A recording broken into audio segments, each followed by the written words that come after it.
Olá galera, beleza? Eu sou Marcelo Shoa, sou advogado, estou falando aqui de Fortaleza, da combativa Livraria La Marca, e queria convidar vocês para bater um papo super bacana, na verdade não tão bacana, porque é sério, mas um papo bem informal sobre as coisas que estão acontecendo no Brasil. E dá tempo de chamar outras pessoas, dá tempo de convidar outros colegas para participar. Em torno, por exemplo, do que já vem acontecendo nessas apresentações de diálogos que o Intercept Brasil vem trazendo a público com relação a Lava Jato, ou a Vaza Jato, como já estão chamando aí. Então, conversar sobre isso, conversar um pouco sobre a conjuntura nacional e, se puder, e achar legal o papo, vai curtindo, vai compartilhando, né, vai comentando, que a gente vai, na medida do possível, tentando responder aos comentários dentro da possibilidade, claro, porque o diálogo aqui é aberto e é constante. Mas olha só, pessoal,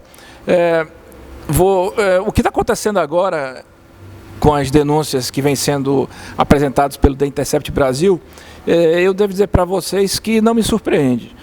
Já faz muito tempo que os juristas democráticos desse país, os juristas progressistas, e eu me incluo nessa conotação jurídica, porque desde o princípio venho escrevendo sobre isso, venho dizendo isso em rádios, em televisões. Desde o princípio, a Lava Jato ela vem se colocando como uma operação que tem utilizado na teatralização, no aparato midiático da mídia convencional, uma arquitetura, digamos assim, programada para passar para a população uma imagem de seriedade, mas, na verdade, de forma seletiva, procurar inviabilizar a continuidade de um projeto político que vinha sendo considerado vencedor, no sentido de que era um projeto social que incluía milhões de pessoas da linha de extrema pobreza dentro do sistema que jamais, né, acolheu tanta gente assim. Então, na verdade, a Operação Lava Jato ela não era uma operação judicial normal, porque as operações judiciais, naturalmente, elas acontecem dentro de um formalismo jurídico que requer que as partes sejam ouvidas com o seu determinado tempo, com determinada condição de defesa, com determinado acolhimento de ritos processuais, as operações de prisão, as operações de chamamento, né, às audiências, elas acontecem também dentro de uma liturgia forense que respeita a presunção da inocência, que respeita o direito do amplo processo legal, e a Lava Jato nunca foi isso. A Lava Jato, ela, desde o princípio, ela mostrava uma operação absolutamente consociada do juiz com o Ministério Público, que era o acusador, e também, claro, com ascendência direta sobre a polícia. Então, a gente via desde o princípio que havia um juiz que investigava, acusava e que depois iria julgar. Portanto, qualquer processo sobre a linha de ação da Lava Jato seria um processo corrompido do ponto de vista da estrutura formal, sem dúvida alguma, né? Naturalmente, o que a Lava Jato sempre procurou era acabar com a continuidade do Partido dos Trabalhadores do Poder. E isso era colocado em público, porque eles diziam que queriam combater a corrupção, mas nunca negavam, por exemplo, o comparecimento nas festas organizadas pelo PSDB, nas férias organizadas pelo Alto Empresariado Nacional, ao mesmo tempo em que boicotava ou tentava associar o Partido dos Trabalhadores a uma corrupção sistemática, criando uma narrativa quase não, de apologia ao ódio ao Partido dos Trabalhadores e à esquerda nacional. É claro que, fazendo isso, havia que direcionar para uma pessoa. E essa pessoa, após a então presidenta Dilma, a presidente da República, seria o Lula, porque o Lula ele simboliza muito mais do que uma referência do partido, é uma referência internacional de sucesso do partido na construção das suas políticas públicas. O problema é que a Lava Jato ela precisou criar uma narrativa específica com relação ao Lula. E a narrativa criada pela Lava Jato, ela foi criada antes do acontecimento de qualquer de qualquer crime, né? Havia uma expectativa de que fosse encontrar um crime cometido pelo Lula, mas no final não se encontrou esse crime, e a narrativa teve que ser sustentada. Quer dizer, o Lula acabou sendo condenado por haver recebido um triplex, né, de um empreiteiro, como o suposto vínculo, a partir daí, de uma negociata que havia de corrupção na Petrobras. Ora, vejam só, a Lava Jato nunca conseguiu provar que esse triplex era do Lula, porque de fato não era. Lula nunca foi dono desse triplex, e também muito menos conseguiria provar que, ainda que esse triplex fosse do Lula, haveria um vínculo com a corrupção da Petrobras, e provando esse vínculo que o Lula seria o maior chefe da quadrilha de todos os tempos, que é isso o que eles sempre quiseram provar e não conseguiram, né? Portanto, com relação ao Lula, se criou um episódio em que nós temos hoje um preso político no Brasil, sem a menor dúvida. E a narrativa precisando ser sustentada. Por que você precisa sustentar a narrativa? Porque depois que você cria toda a palhaçada, fica difícil você desfazer aquilo que foi estabelecido, porque aí você já vai envolvendo, veja só, o apoio que foi prestado ao então juiz Sérgio Moro era de tal forma velado, forte, né, que ele era um juiz federal lá do Paraná, com jurisdição no Brasil inteiro e com poder de vincular tribunal, com poder de vincular o Supremo Tribunal Federal. Então, por isso, ele vinha sempre trabalhando os seus áudios vazados, que ele utilizava dentro da autoridade judicial dele inquisitória. Ele quebrava os áudios e vazava para a imprensa, e chegou ao cúmulo de vazar, de quebrar o sigilo da presidência da República, e para isso aí não bastava ser um juiz, ele precisava da autorização no Supremo Tribunal Federal, e ele cometeu aí a indecência criminosa de quebrar o áudio da presidente da República e vazar para o Jornal Nacional um diálogo em que a presidente da República discutia sobre a formalização do convite que ela havia no Lula para integrar o seu ministério na condição de ministro da Casa Civil, porque todos sabemos que o segundo governo Lula, da Dilma, não conseguiu acontecer. Não conseguiu acontecer porque já vinha sendo feito um boicote sistemático nas ruas, financiado pelos grandes segmentos empresariais brasileiros, tentando dizer que aquele governo estava quebrando a economia, o governo sem nenhum sinal de quebra da economia, o Brasil ainda respirando numa crise econômica internacional, mas passando sobre ela como quem vencia os desafios impostos pelo sistema capitalista em crise, mas essa discussão logo foi para o Congresso, e no Congresso, com o apoio do Eduardo Cunha, começaram as pautas bombas e a impossibilidade do governo da Dilma. Portanto, aquele ano de 2015 não foi possível governar, porque havia um impedimento concreto com relação à continuidade do governo da Dilma, e a Dilma viu no presidente Lula uma chance de dar continuidade ao seu governo. Por que ela viu no presidente Lula uma chance de dar continuidade ao seu governo? Você sabe, internauta, você não é bobo, você esteve vivo naquele momento, você acompanhou o Lula, foi um dos maiores estadistas da história moderna. Isso sou eu que estou dizendo, né? Faça uma pesquisazinha aí no seu Google e você vai ver que o que se falava sobre o Lula era que existia no Brasil um estadista com a condição de agregar gregos e troianos. O Lula é um estadista diferenciado, alguém que conseguiu chegar em Israel, sair aplaudido em Israel e entrar ovacionado na Palestina. Era alguém que o Obama, presidente dos Estados Unidos, dizia: olha, esse é que é o cara, esse é que é o político mais popular do planeta. Então, o Lula, é claro que quem podia ter um ministro da envergadura do Lula podia ver ali a condição de superar todas as dificuldades e garantir a continuidade de um bom governo, que era isso que a Dilma queria, porque naquele momento estava em discussão não só a a continuidade dela na política, mas, claro, a continuidade dos programas sociais que eram importantes. A continuidade do Minha Casa Minha Vida, a continuidade do programa do Safra, a continuidade do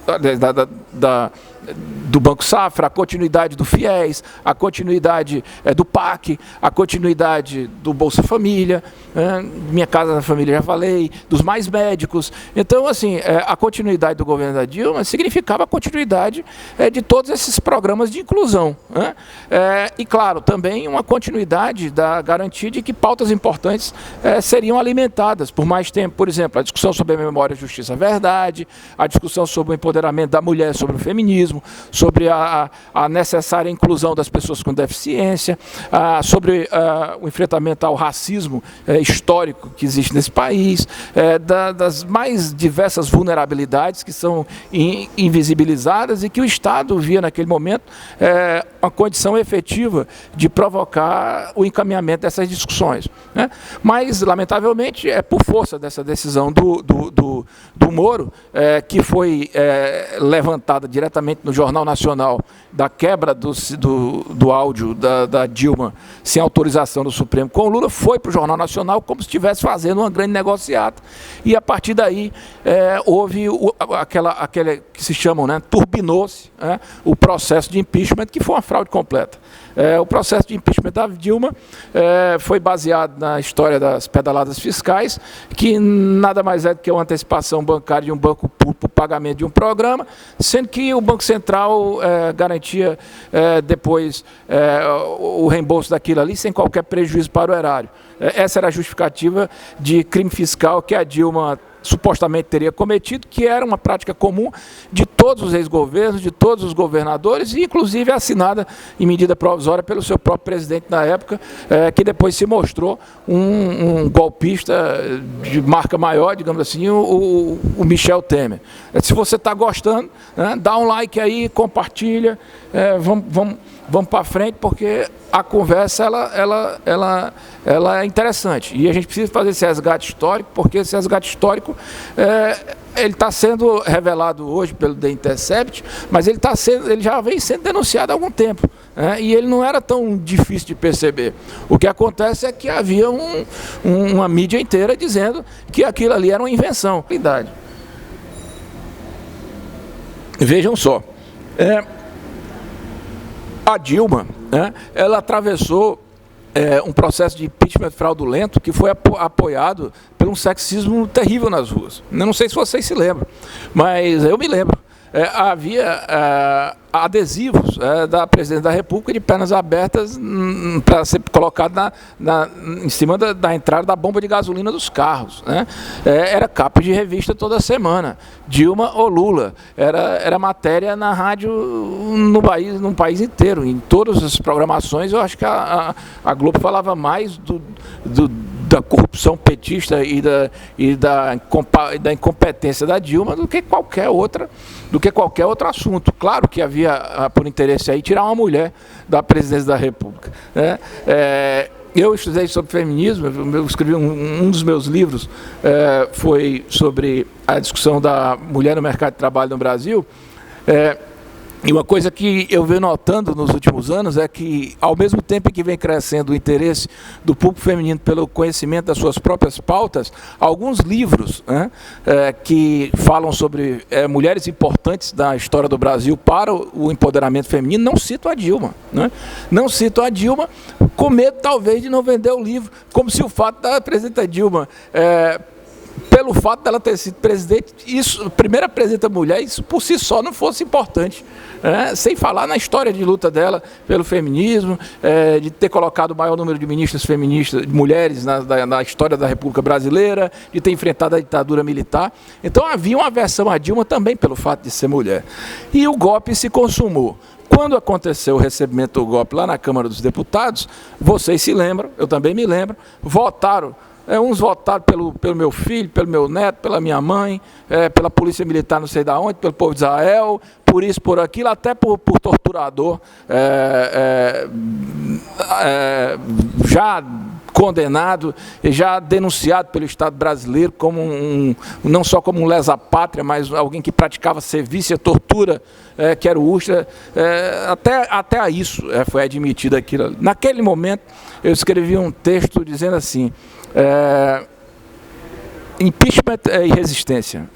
Muito importante, porque, na minha concepção, a presidenta Dilma, naquele momento, deveria ter dito assim: eu não aceito. É o seguinte, quer abrir um processo de impeachment? Eu até me disponho a dele participar, porque até como uma pessoa pública que deve prestar informações e não tem a temer, eu vou na hora. Agora também tem o seguinte, nada de palhaçada, porque aquela admissibilidade pelo Congresso Nacional já era uma antecipação de um resultado, porque as pessoas sequer tinham noção do que estavam fazendo ali, porque aquele processo de impeachment estava sendo recebido. No Senado Federal, o processo de impeachment foi entregue ao Anastasia, um relator que tinha praticado, quando governador de Minas, pedaladas fiscais. Então, assim, qual é a moral desse processo de impeachment? No final das contas, todo mundo sabe, a Dilma caiu. Caiu porque o Michel Temer, e isso aí outros áudios da Lava Jato demonstraram, já havia feito um compromisso com o grande empresariado nacional e o governo dos Estados Unidos e as multinacionais estrangeiras, chamado Uma Ponte para o Futuro. Quer dizer, vocês me deixam, que eu vou me comprometer com vocês a entregar o Estado brasileiro completamente. As reservas ambientais, o fim do monopólio da exploração do pré-sal e etc. E tal, e assim ele fez. E os resultados econômicos não vieram junto com isso.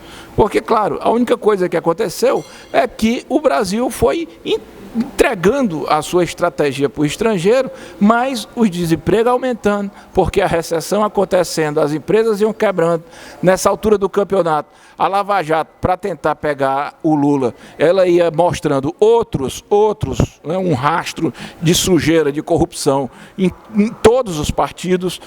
O senhor Aécio Neves foi um dos que foram flagrados, dizendo assim: olha, a gente tem que indicar um sujeito que a gente possa matar se for delatar. Isso eu não estou inventando, isso está aí. Então, assim, qual foi o resultado da Lava Jato? Foi conseguiu quebrar a economia nacional e conseguiu passar para a população a perda, digamos assim, na fé na política, a criminalização da política. De repente, a população passou a acreditar que só um juiz, só através do judiciário, você resolveria os problemas nacionais. E os problemas nacionais se resolvem com a política, pessoal. Os poderes, eles têm as suas funções definidas. E é no parlamento que o debate político se faz. É a vontade do eleitor, representada através dos seus representantes eleitos, que é soberana. Portanto, um presidente da República não pode ser rifado, porque um juiz tem interesse nisso. E muito menos um parlamento pode comprar essa narrativa como se isso fosse algo normal. Resultado, nós fragilizamos as nossas instituições, a condução coercitiva passou a ser uma coisa absolutamente banal no Brasil. Tentaram prender o Lula antes mesmo dele responder a processo, numa operação com 200 policiais federais, ele foi levado ao aeroporto. Aquilo ali foi denunciado para a ONU, no Comitê de Direitos Humanos das Nações Unidas, porque, claro, o Lula estava sofrendo a condução coercitiva e irresponsável. Eventualmente seria réu num processo cujo juiz já se mostrava completamente parcial. E aquilo ali era, portanto, a inexistência de um processo justo, o que significa que o Brasil, por sua vez, estaria descumprindo o Pacto Internacional de Direitos Civis e Políticos de 66, daí que o Lula teria condição de ir ao Comitê de Direitos Humanos para requerer, não que o Comitê de Direitos Humanos dissesse ele não cometeu nenhum crime, mas garantisse a ele que o Estado, aliás, aqui o Estado brasileiro, a ele garantisse um juízo isento, que é aquilo que todo mundo tem que ter, pelo menos, o direito de se defender diante de um juiz imparcial.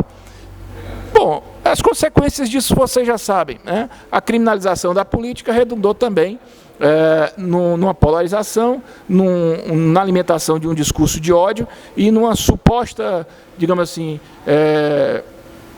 aversão ao PT, que não existia há 4, 5 anos atrás, e de repente todo mundo, uma parte da população passou a odiar o PT, ninguém sabe nem bem porquê, e nessa brincadeira toda, a direita viu seus quadros todos implicados em grandes escândalos nacionais, né? Esses sim com malas de dinheiro, esses sim com contas milionárias no exterior, esses sim mandando empreiteiro dar joias para suas esposas, né? Esses sim com uma reca de familiares, né, nos gabinetes, esses sim envolvidos em todo tipo de podridão, inclusive homicídios que se contam por aí, todos esses foram rifados e sobrou a presidência da República para aquele cara do baixíssimo clero, que é praticamente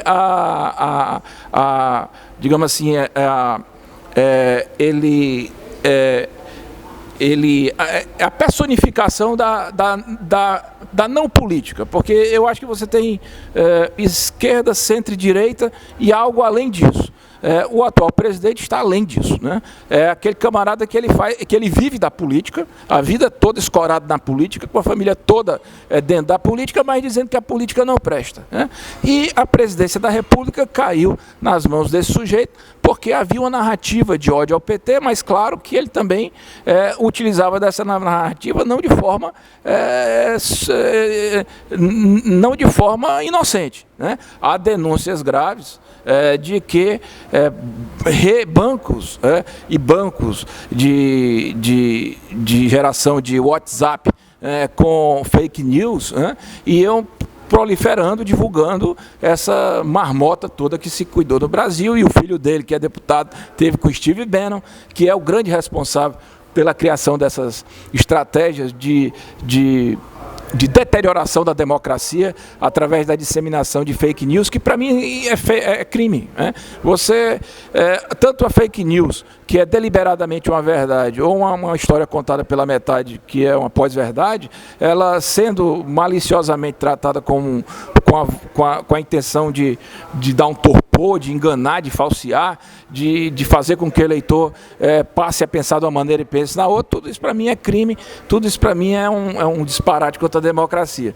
Pois esse camarada se tornou presidente da República e nós vemos aí as consequências disso, né? Um país que alimenta agora um amor lacaio, servil ao extremo aos Estados Unidos, nem os Estados Unidos sabem bem porquê. Rapidamente ele esteve lá em Israel prestando vassalagem também, mas ele não sabe também porque está prestando vassalagem, e na mesma semana disse que era possível perdoar o nazismo. Então criou já uma indisposição com Israel, porque mostrou um amor por Israel, criou uma briga com os países árabes, disse que tinha que acabar com essa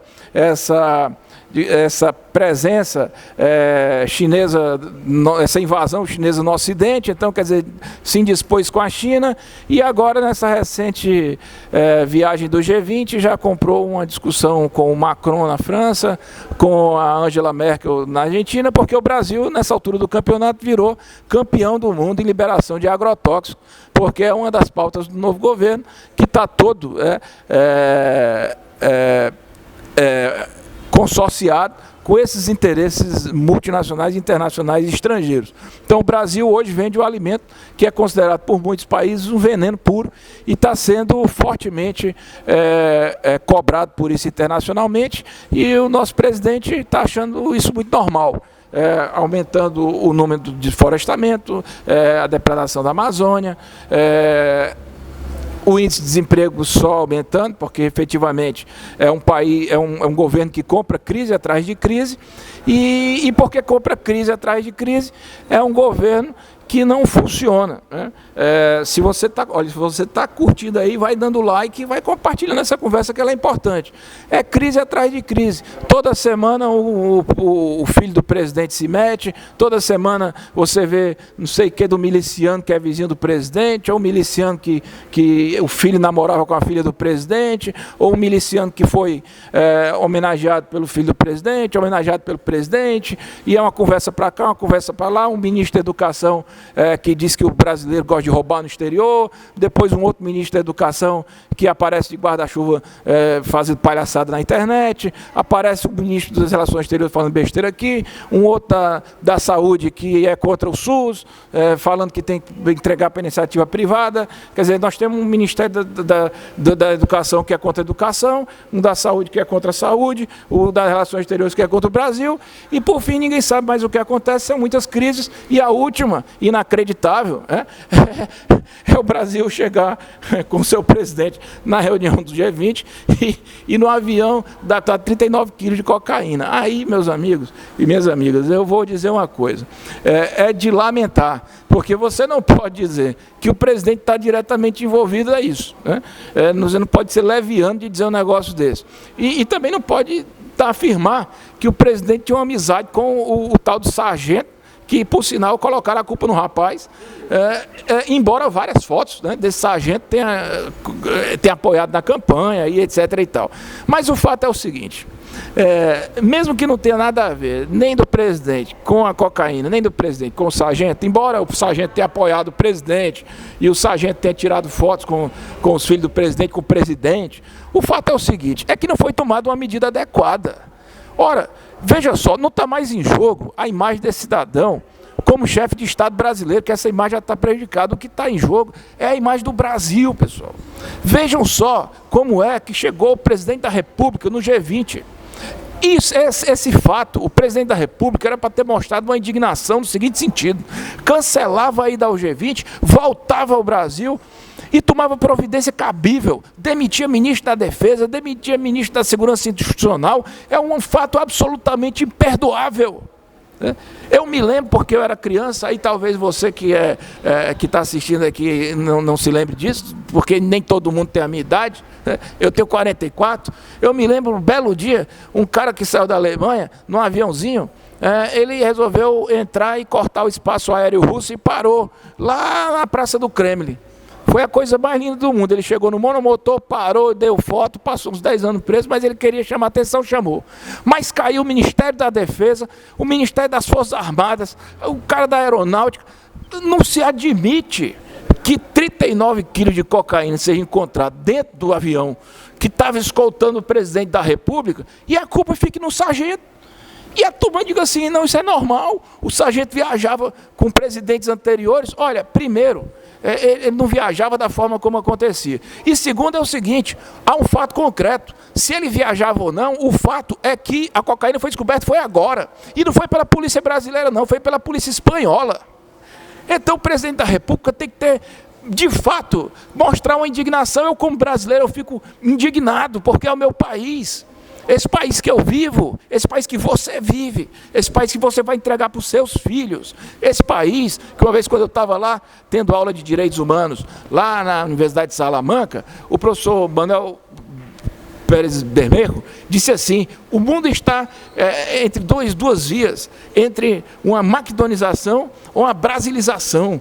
Quer dizer, um país que pulsava, um país que os estrangeiros queriam morar, um país que se mostrava diverso, que mostrava a sua grandeza pela diversidade, a sua grandeza pela capacidade de entender um compromisso com a efetivação dos direitos humanos, embora tivesse muito a fazer, mas entendia as suas responsabilidades ambientais, um país proativo na política externa, um país em que o presidente se mostrava atento às demandas sociais, um país em que o presidente era amado, né? E hoje o Brasil está no caminho contrário, é um país que causa vexame internacional, um país que resolveu deixar de ser um interlocutor entre todos os outros países para ser um lacaio dos Estados Unidos, um país que rompe de uma hora para outra programas importantes, como o programa Mais Médicos. Mais Médico é levar saúde lá no Grotão, meu amigo, onde alguém que nunca teve um médico ia ter pela primeira vez, às vezes até uma pessoa para se aconselhar, uma pessoa diferente da polícia, porque o Estado só chega em alguns lugares através da polícia. O Mais Médico era a forma de você chegar com saúde. Então, assim, o Brasil é o país que saiu mesmo do trilho, e o resultado a gente vê aqui em Fortaleza. Você está assistindo aí de qualquer lugar do Brasil, eu vou dizer qual é o cenário em Fortaleza. São as lojas fechando, o mercado imobiliário parado, as pessoas indo para as ruas pedir esmola novamente, coisa que a gente pensou que já estivesse superando. Um Brasil que trouxe, em pouco mais de 10 anos, uma Copa do Mundo, trouxe as Olimpíadas. Sabe por que trouxe, pessoal? Porque era o Lula, né? Porque tinha presença internacional. Ah, mas é um absurdo dizer que o Brasil era o país do futebol. Era o país do futebol, mas não trazia a Copa do Mundo. Por que a Copa do Mundo foi lá para a África do Sul? Porque era o Mandela.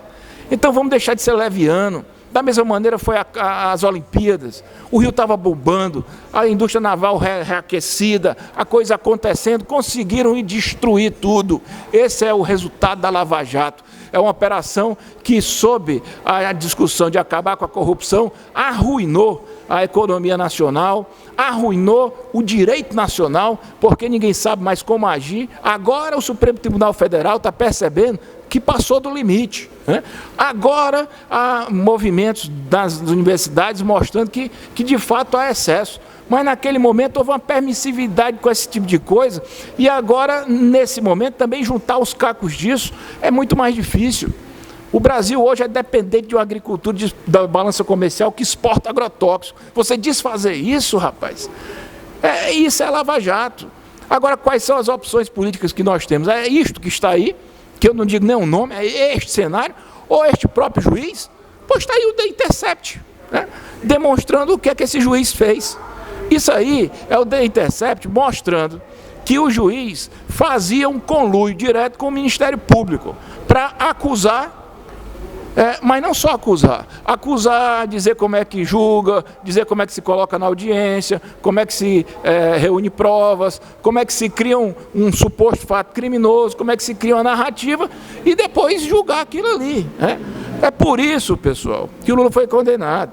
É só por isso que o processo do Lula no TRF foi julgado em menos de 2 meses, numa velocidade inacreditável, supersônica. Foi julgado no TRF, e isso os 2 meses contando com recesso, né? Isso tudo para quê? Para que ele fosse preso. Para que ele fosse preso para quê? Para que ele não pudesse disputar a presidência da República, né? Veja só. Porque com toda essa coisa que tinha criado, ele ainda era o nome de preferência nacional e teria sido eleito presidente da República se não tivesse sido preso injustamente. Mas o mais absurdo de tudo é que, mesmo não podendo ser candidato, né, e indicando um sucessor, esse sucessor não foi eleito porque houve fake news. Mas o pior de tudo é que, mesmo agora, diante dessas revelações absurdas do Ministério Público com o Judiciário, que ontem mesmo teve mais uma, mostrando que o próprio Ministério Público já estava preocupado com isso, porque daqui a pouco eu queria acabar com o Ministério Público. Para que Ministério Público? Se você já tem basta o juiz e a polícia. Se é o Ministério Público, você ser garoto de recado, né?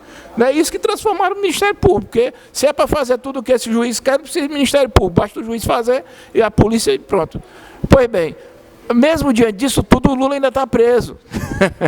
Nessa brincadeira toda, corre um processo de suspeição lá no Supremo Tribunal Federal contra esse juiz, e houve um julgamento de um eliminado habeas corpus que pede a imediata liberdade do Lula, soltura do Lula, e o Lula, ao invés de ser beneficiado com pelo menos, né, o benefício da dúvida, porque no direito penal, que eu estudei aqui na Faculdade de Direito do Ceará, aqui pertinho dessa combativa livraria Lamarca, eu aprendi que no direito penal a dúvida é pro réu, né? Mesmo, né, havendo a discussão sobre a parcialidade do juiz, a suspeição do juiz, o Lula não foi beneficiado com a libertação. Isso não existe, pessoal. Olha, isto não existe. Para começar, eu já acho estranho, eu não sou penalista, mas já é incoerente até a discussão sobre o eliminado do habeas corpus, porque o habeas corpus é uma medida de urgência. Ela diz respeito a alguém que está sendo privado do seu direito de vir, o seu direito de, sei lá, de existir, né? Então é uma coisa urgente. Aí você discute, não, mas primeiro eu vou discutir a liminar, já é incoerente por aí. Já são os preciosismos que a justiça brasileira cria. Mas mesmo assim, não foi concedida essa liminar, e agora a gente está esperando que o Supremo Tribunal Federal julgue o habeas corpus para o Lula ser suspeito, para o Lula ser solto. Agora, a gente tem que confiar, pessoal, que não aconteça o que o presidente da República sugeriu que poderia ser feito caso houvesse um ministro do Supremo evangélico com relação a a criminalização da homofobia. O presidente da República disse assim, é por isso que tem que ter, por isso que devia ter um ministro do STF evangélico. Pegava um processo desse aí, tá ok? Um processo desse aí, sentava em cima, e pedia vista e sentava em cima. Quer dizer, o presidente da República, é preciso que a gente acredite que ninguém vai fazer um ardil malicioso desse e, de fato, leve esse processo a julgamento, porque aí sim o Lula vai poder ter a sua liberdade e a gente acreditar que ele vai ter a condição de ser, doravante, apresentado a juízos que sejam honestos. Justo é o mínimo, que seja honesto, que lhe dê o direito de responder. Esse processo, pessoal, não é um processo comum. Não é um processo em que você está falando... todo o processo sobre liberdade é um processo fundamental. Mas esse é o processo que diz respeito àquela pessoa que poderia mudar o destino do Brasil. E mudar o destino do mundo. O mundo era melhor com o Lula. O mundo ficou pior sem o Lula. O mundo fica pior com o Trump. O mundo ficará melhor sem o Bolsonaro. Então, assim, as coisas funcionam dessa maneira. Uma discussão do G20, uma discussão do BRICS, uma discussão sobre o futuro da Organização das Nações Unidas, do Conselho Econômico e Social, do Conselho de Segurança, ela fica melhor, ela transforma as políticas das nações e ela fica melhor a partir das nuances que se sobrepõem à filosofia de cada dirigente. O mundo seguramente ficava melhor com o Lula. O Lula, ele vai ser... as pessoas podem não acreditar nisso, mas do mesmo jeito que eu tenho dito, que o Moro vai ficar no lixo da história, Dallagnol vai ficar no lixo da história, aquele careca que se aposentou do Ministério Público vai ficar no lixo da história, o Lula vai ficar... Ele é um Marte. O Lula é um Marte vivo. Eu já assisti o filme Democracia em Vertigem, documentário. Assista. Faça o seguinte, deve durar umas 2 horas. Está na Netflix, assista. Ali é uma cineasta, eu não pode dizer que ela é do PT, ela não é petista, não é comunista, não é da Venezuela, não é de Cuba, nada. Ela é uma pessoa que me parece que até apoiou a Lava Jato do princípio, porque achava que era importante contra a corrupção, e é claro que a gente tem que acabar com a corrupção, pessoal. Quem diabos defende a corrupção? Nós somos contra a corrupção. Só que ela se convenceu de que a Lava Jato tinha perdido seu norte. Ela não queria acabar com a corrupção, ela queria derrubar o PT do poder e queria prender o Lula. Então ela fez um documentário, ela teve acesso, e tem um documentário que ela tem um recorte que termina exatamente na prisão do Lula. Certamente, e ela já disse, que se ela suspeitasse que o The Intercept estava organizando o recebimento dessas informações para soltar, ela não teria nem terminado ainda o documentário. Está acontecendo. E está acontecendo muito rapidamente. Portanto, vejam, não é a minha impressão pessoal. Você pode ter a sua. Ela narra fatos que aconteceram na história do Brasil recente e são fatos que vão ficar para a história. Não adianta chegar um governo e dizer, por exemplo, que a ditadura militar ela foi honesta, ela foi boa, ela respeitou os direitos humanos, porque a história, rapaz, demonstra que ali tinham facínoras, ali tinham pessoas que não queriam nada com o Estado brasileiro, ali tinham pessoas que gostavam da desigualdade social, isso aí está posto. Não vai ser um Zé Ninguém que aparece em 4 anos e cria isso, não. A história ela é longa, você analisa ao longo. E o Lula ele vai ficar no panteão dos grandes homens que cruzaram a humanidade. Só que a gente espera que ele ainda tenha a possibilidade de efetivamente disputar o processo político do Brasil, porque ele mesmo diz que ainda tem vitalidade e agora ele quer fazer isso até por uma questão de honra. Ele, que pensou que já tivesse com o direito de descansar, vai ter que voltar para a cena para chamar, como a gente diz no direito, feita a ordem e colocar as coisas dos seus devidos lugares. E eu vou estar muito bem aqui em Fortaleza fazendo a minha parte, você vai estar fazendo a sua parte aí também, na sua cidade, no seu estado, porque nós vamos virar essa página. E o PT? E o PT é um partido político. Você quer discutir o partido político? Faça isso democraticamente. Ganhe no voto. Eu acho que o PT é muito burguês, eu vou votar no PSOL, vote no PSOL, rapaz. Não, eu acho que o PT é o Partido Socialista, eu quero votar no Novo, vote no Novo. Mas faça a discussão no plano político. Não faça subterfúgio, não faça molecagem, porque a democracia é uma coisa que precisa ser construída. Se a gente não acreditar nisso, é porque a gente não tem a fé na República. Se a gente não tiver fé na República, a gente não acredita mais na nossa capacidade de enquanto povo, de garantir uma sociedade civilizatoriamente mais humana. A gente precisa acreditar nisso. Se as coisas estão erradas, a gente vai para o debate e a gente tenta vencer. Olhe, vou lhe dizer uma coisa, pelo tempo que eu tenho vivido, as minhas grandes lições são no debate entre os diferentes. Você não consegue nem tanto, nem tão pouco, mas às vezes você consegue um caminho do meio, que nem é o melhor para um, nem é o melhor para o outro, mas que acaba sendo o melhor para o conjunto. E outra coisa, todo mundo fica feliz porque ela saiu fruto de um debate.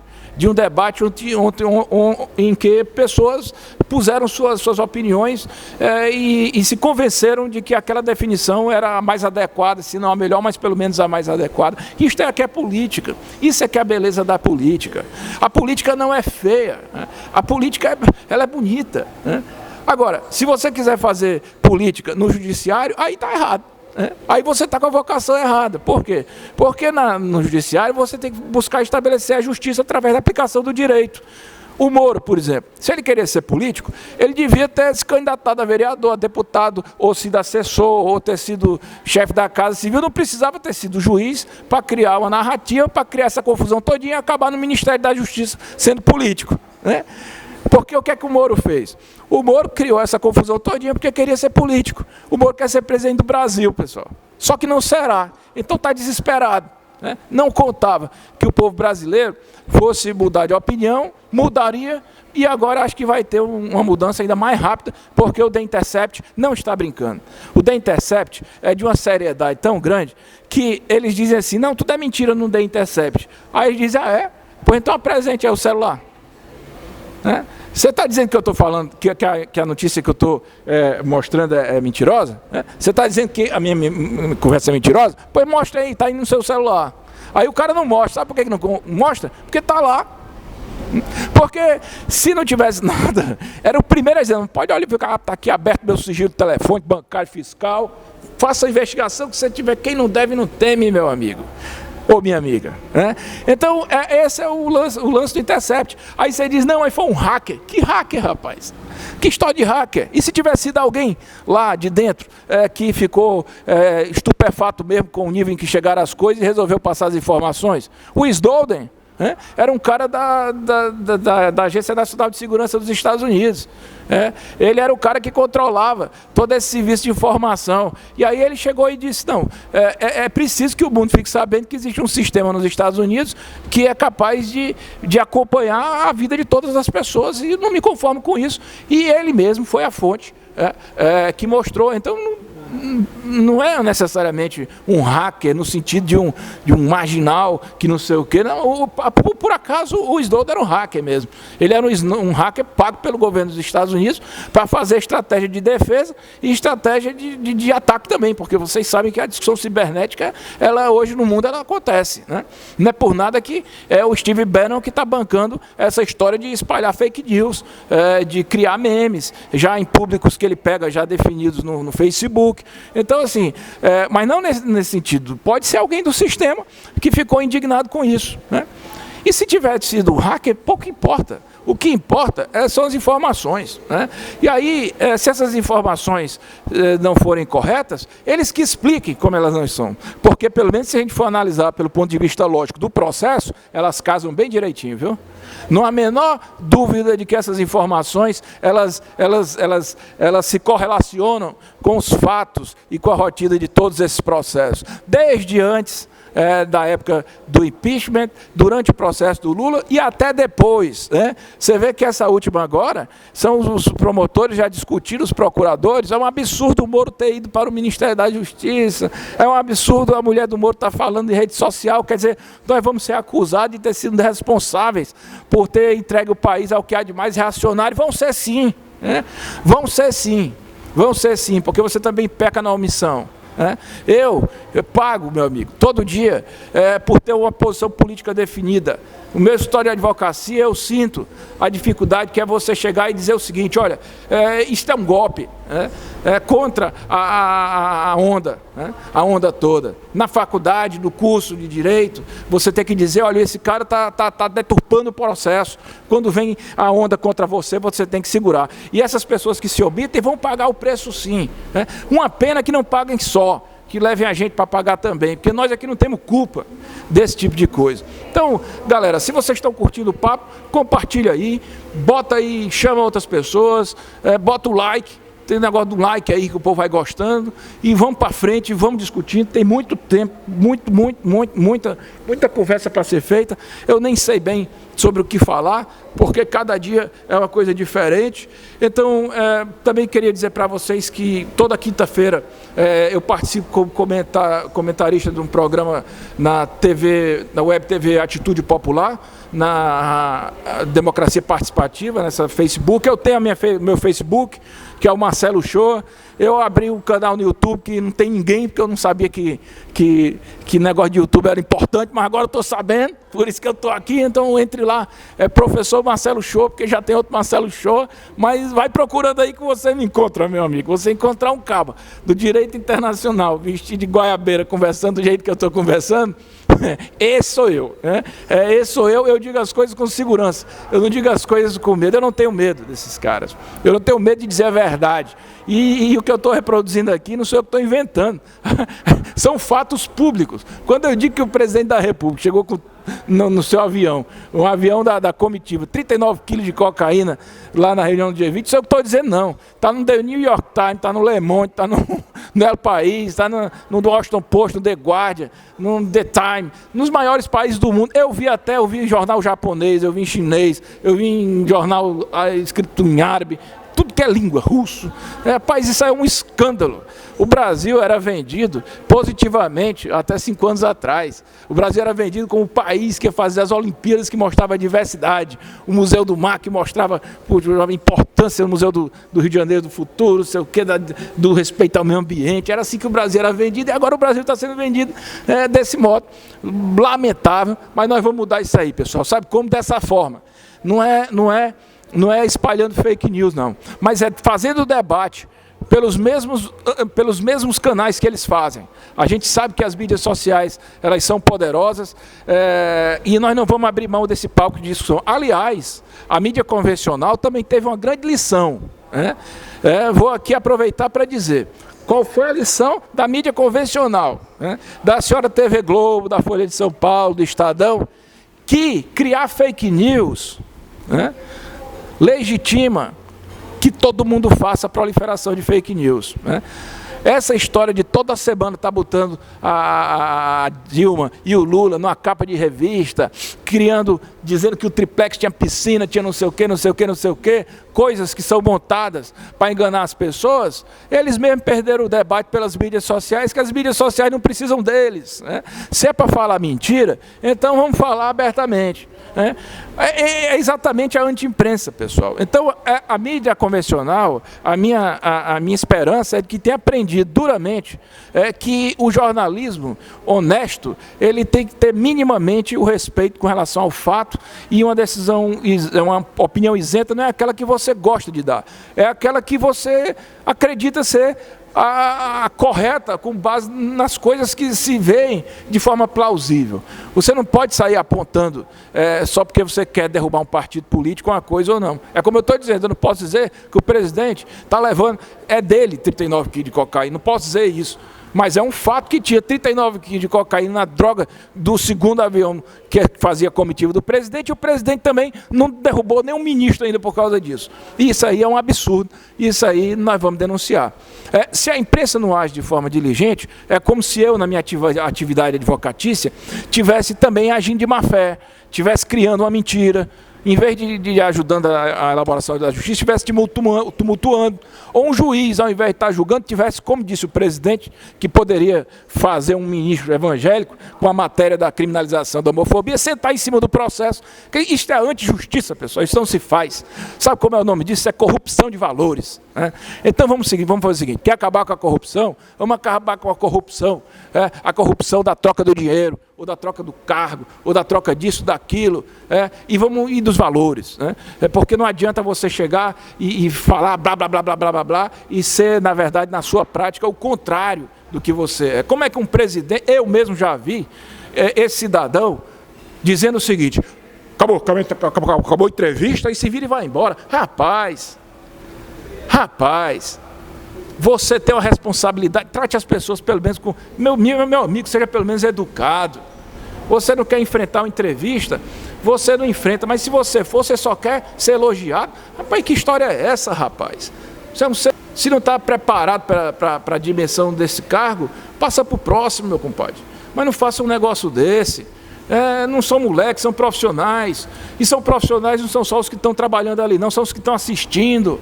Ontem o ministro da Educação falou um negócio assim, disse assim, o avião do presidente antes levava muito mais droga, levava o Lula e a Dilma junto. É uma coisa assim que o ministro da Educação disse. Quer dizer, um ministro da Educação, se baixar esse nível, aí depois o cara foi rebatido, aí ele diz assim, não, mas essa conta é minha, eu falo o que eu quero e vocês me seguem se você quiser. Ministro, preste atenção, eu sigo o senhor, sabe por quê? Porque o senhor é ministro. No dia que o senhor deixar de ser ministro, eu não vou mais seguir o senhor, não. O senhor, para mim, é um pobre coitado, mas enquanto o senhor tiver o destino da educação do meu país na sua mão, eu vou ter que lhe seguir, meu amigo, porque eu me preocupo, porque é o futuro dos meus filhos. Agora, se você deixar de ser ministro, aí eu não vou lhe seguir, não, porque do mesmo jeito que você não quer o contato com a esquerda, eu também não quero contato com você, rapaz. Eu não quero contato com você. Então, assim, seja decente, né? Entenda que você, como gestor, você tem responsabilidades. Você tem a parte boa, mas tem a parte difícil. É como um artista de Hollywood. O cara tem a parte de glamour, mas tem bem a cobrança. Então você é um gerador de expectativa, você é um formador de opinião. Entenda isso, pelo amor de Deus. Né? Ou então realmente faça o que você disse, não ia ser ministro, não ia querer cargo, não sei o quê. Então saia dessa, cara. Né? Vamos vamos acreditar no nosso país, né? Vamos acreditar na gente. Se a gente não fizer isso, os outros não vão acreditar, não. Né? Vamos para frente, galera. Vamos, compartilha esse negócio aí, compartilha essa live, bota para frente, comenta, eu vou responder aqui. Vamos acreditar no Brasil, o Brasil vai funcionar, é Lula livre. Essa bandeira aqui, Lula livre, é uma bandeira que a gente não pode abrir mão dela. Isso não diz respeito só ao Lula, não. Quem está preso não é o Lula, não. Somos nós que estamos presos. Nós é que estamos presos nessa podridão que foi criada. Então, a libertação do Lula significa a libertação do povo brasileiro para poder sonhar também. Então, a bandeira número 1 é Lula livre. E depois de Lula livre, é que sejam apuradas todas essas irregularidades, sejam por crimes de responsabilidade, ou seja, por crime comum. Cadê o Queiroz, meu amigo? Cadê o Queiroz? E antes de ameaçar o The Intercept, deixa o The Intercept falar, rapaz. Você vai querer acabar com o direito de expressão jornalístico? Deixa o jornalista falar, você mostra. Se você tem o conteúdo das conversas no seu celular e elas são mentirosas, você prova rapidamente que elas são mentirosas. Agora mostre. Enquanto você não mostrar, e os fatos que estiverem sendo divulgados casarem com o processo, me dê o direito também de presumir que são verdadeiros aquelas conversas, porque você é que não está mostrando. E o camarada já disse que, por sinal, irá mostrar quando tiver com todo o material pronto e acabado, e a galera da Lava Jato que vai ter a surpresa.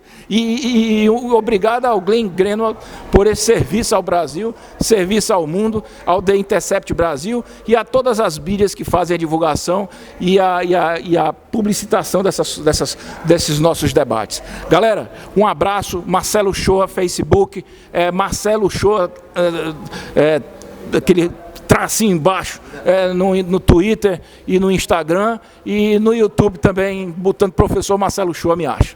Um abraço aí forte e vamos para frente. Lula livre.